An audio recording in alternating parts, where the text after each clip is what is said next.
Hello students, how are you? Hope you are doing well. Now I am reading the question. A hollow metal sphere of radius 5 cm is charged such that the potential on its surface is 10 volts. The potential at the center of the sphere is option A 0 volts, option B 10 volts, option C same as at a point 5 cm away from the surface, option D same as at point 25 cm away from the surface. तो ये particular problem based है on the concept of the potential at a particular location due to a hollow charged metallic sphere.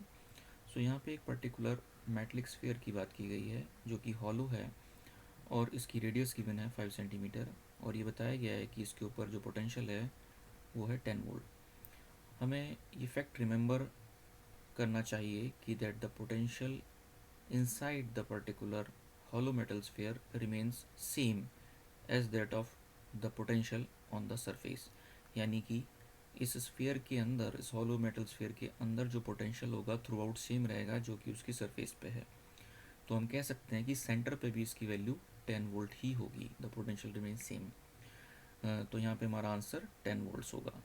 Now suppose इसमें अगर electric field पूछा जाता तो electric field के लिए हमें याद रखना होगा कि at the inside the particular hollow metal sphere the electric field inside is zero. Electric field जो है वो ज़ीरो रहता है और पोटेंशियल जो है वो सेम रहता है जो कि उसकी सरफेस पे है। सो अगर हमसे क्वेश्चन में इलेक्ट्रिक फील्ड पूछा जाता तब उस केस में इलेक्ट्रिक फील्ड के लिए हम 0 वोल्ट ऑप्शन चूज़ करते। लेकिन यहाँ पे हमसे पोटेंशियल पूछा गया है, so the potential here is 10 volt. So the answer, the final answer is option B 10 volts. So hope you understand the problem. Thank you.